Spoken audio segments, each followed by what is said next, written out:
এদেশের সবাই যদি রত্ন হয়ে থাকে তাহলে তাদের মধ্যে ডক্টর ইউনূস একজন। এদেশে যদি 100 জন রত্ন থাকে তাহলে তাদের মধ্যেও ডক্টর ইউনূস একজন। আর এদেশে যদি কেবলমাত্র একজন রত্ন থাকে তাহলে সেটাও ডক্টর ইউনূস। তিনি গত কয়েকশো বছরের মধ্যে এই বাংলার মাটিতে জন্ম নেয়া এক মহামূল্যবান সম্পদ, যাকে শুধুমাত্র এই বাংলাদেশ না গোটা বিশ্ববাসী চেনে। বলা যেতে পারে এক গ্লোবাল সেলিব্রিটি। না, তিনি এমনি এমনি এতটা জনপ্রিয় হয়ে ওঠেনি, বরং তার পরিশ্রম, মেধা এবং মানুষের জন্য কিছু করার এক মহৎ উদ্দেশ্য তাকে এতটা সম্মান এনে দিয়েছে। আমেরিকার প্রেসিডেন্সিয়াল অ্যাওয়ার্ড, মার্কিন কংগ্রেশনাল অ্যাওয়ার্ড ও নোবেল, এই তিনটি পুরস্কারকে পৃথিবীর সবচেয়ে সম্মানজনক পুরস্কার হিসেবে গণ্য করা হয়। আর এখন পর্যন্ত ইতিহাসে এই তিনটি পুরস্কারের সবগুলোই পেয়েছে এমন মানুষের সংখ্যা মাত্র 12 জন। আর এই 12 জনের মধ্যেও তুমি খুঁজে পাবে ডক্টর মোহাম্মদ ইউনূসের নামটি। আর এই অর্জন শুধুমাত্র তার একার না, এই সম্মানও শুধুমাত্র তার একার না, এটা পুরো বাঙালি জাতির জন্য গর্বের বিষয়। If you lift a finger, you can touch hundreds of problems right around you. And that's exciting for a young person to look at those problems and see what I can do about it. Doctor Mohammad ইউনূসের জন্মদিন তো 28 June. আর সেই দিনটিকে কি হিসেবে পালন করা হয় জানো? ডক্টর ইউনূসের জন্মদিনকে গত 1 দশকেরও বেশি সময় ধরে সারা বিশ্বে সামাজিক ব্যবসা দিবস হিসেবে পালন করা হয়। কানাডা ও জাপানের মাধ্যমিক বিদ্যালয়গুলোর পাঠ্যপুস্তকে ডক্টর মোহাম্মদ ইউনূসের জীবনী অন্তর্ভুক্ত করা হয়েছে। বিশ্বের প্রায় 30টিরও বেশি দেশ থেকে তিনি প্রায় 130টির বেশি সম্মাননা পুরস্কার পেয়েছেন।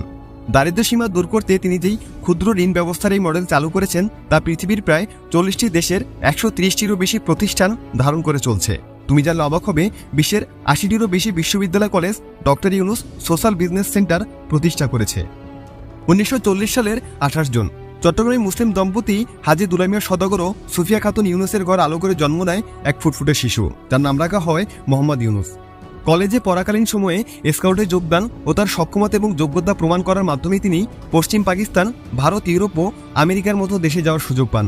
পড়াশোনায় তিনি বেশ মেধাবী ছিলেন। তিনি ছিলেন গ্রামীণ ব্যাংকের প্রতিষ্ঠাতা, সাথে ছিলেন চট্টগ্রাম বিশ্ববিদ্যালয়ের অর্থনীতি বিভাগের একজন শিক্ষক। মোহাম্মদ ইউনূসের এই সাফল্যের কারণ কি জানো? তার আত্মবিশ্বাস ও কিছু করার মনোভাব। তিনি এমন একটি রাষ্ট্র চাইতেন যে রাষ্ট্রে কোনো বেকারত্ব থাকবে না। তিনি এমন একটি রাষ্ট্র চাইতেন যে রাষ্ট্রে কোনো অভাব থাকবে না। কাউকে চাকরিহীনতায় ভুগতে হবে না, কাউকে অন্যের কাছে হাতও পাততে হবে না। ডক্টর মোহাম্মদ ইউনূস বলেছিলেন, যদি তুমি জানো বা কল্পনা করতে পারো যে তোমাকে কোথায় যেতে হবে, তাহলে তুমি অবশ্যই সেখানে পৌঁছতে পারবে। তোমার প্রযুক্তি, তোমার যোগাযোগ ক্ষমতা তোমাকে সেখানে পৌঁছে দেবে। অর্থাৎ তিনি আমাদের বলতে চেয়েছেন, আমাদের প্রত্যেকের অবশ্যই একটি লক্ষ্য থাকতে হবে কিছু করার প্রেরণা, কিছু করার মানসিকতা ও সঠিক দিক নির্দেশনা। এগুলো ছাড়া পৃথিবীর কোনো মানুষই তার গন্তব্যে পৌঁছাতে পারে না। তাই তোমাকে অবশ্যই জীবনে একটি লক্ষ্য নির্ধারণ করে রাখা উচিত, যেন সেখানটায় পৌঁছাতে তোমাকে কোনো দ্বিধাদ্বন্দ্বে ভুগতে না হয়। দেশের যুবকদের কীভাবে সাফল্য এনে দেওয়া যায় তা নিয়ে তিনি ছিলেন বেশ চিন্তাশীল। তিনি যুবকদের এমন একটি সমাজ কল্পনা করতে বলতেন যে সমাজে দারিদ্র্য, বেকারত্ব, কার্বন নিঃসরণ একদম শূন্য পর্যায়ে থাকবে। তাহলে একসময় সেটি সত্য হয়ে যাবে। তরুণদের উদ্দেশ্যে তিনি বলেন, প্রত্যেক মানুষই উদ্যোক্তা হয়ে জন্ম নেয়, কিন্তু সমাজ তাকে এমনভাবে মগজদোলাই করে যেন সে চাকরি খুঁজতে বাধ্য হয়। আর ঠিক এই কারণেই দেশে বেকারত্ব দেখা দেয়। তাই প্রত্যেক মানুষই জন্মগতভাবেই একজন উদ্যোক্তা। এই কথাগুলোর মাধ্যমেই তিনি তরুণদের মনোবল যোগাতেন, তারা যেন সাহস করে নিজের উপর বিশ্বাস রেখে নতুন কিছু করার উদ্দেশ্যে নেমে পড়ে। ভালো একটি বিশ্ববিদ্যালয় থেকে ডিগ্রি নিয়ে বেরিয়ে এসে একজন শিক্ষার্থী বলেন, আমাকে একটি চাকরি দিন। কিন্তু কোনো শিক্ষার্থী এটা বলে না, আমাকে কিছু টাকা দিন, আমি নিজের ভাগ্য নিজেই গড়ে তুলব। আমরা নিজেদের ভাগ্যের নিয়ন্ত্রণ তুলে দিচ্ছি অন্যদের হাতে, অন্যদের উপর আত্মনির্ভরশীল হয়ে পড়ছি।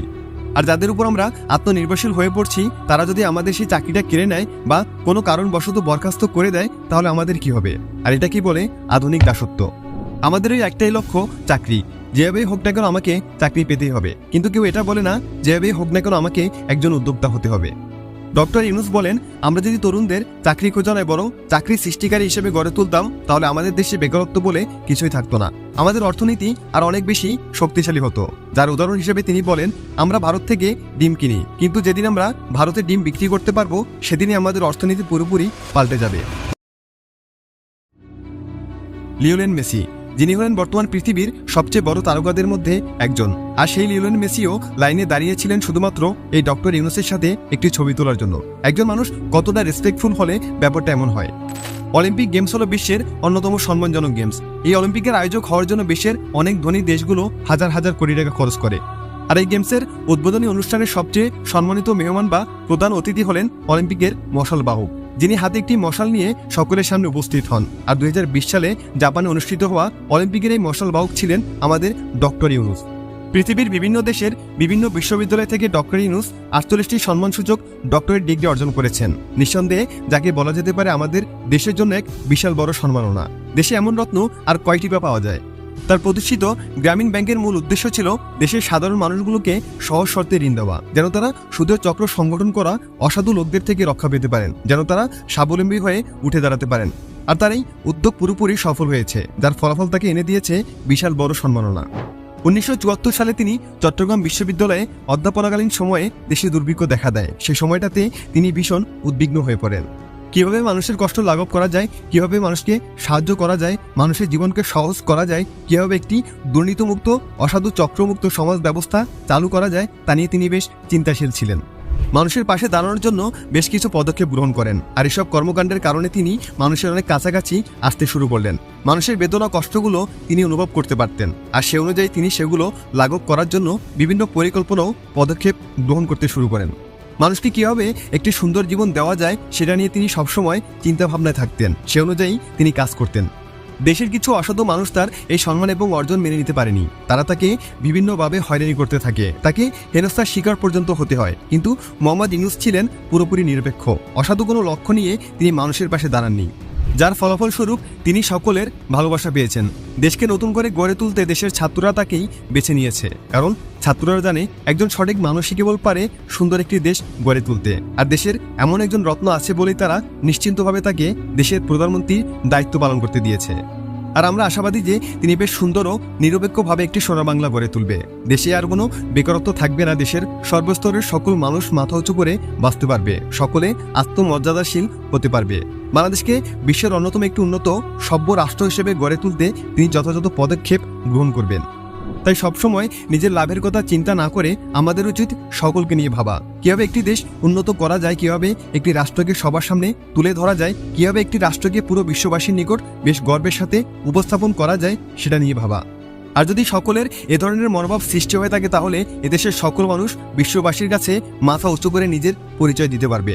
এদেশের মানুষকে তখন বিশ্ববাসী ছোট চোখে দেখবে না, তারা বেশ সম্মানের সাথে তাদের গ্রহণ করবে। সভ্য জাতি হিসেবে তারা সকলের কাছে পরিচিতি পাবে।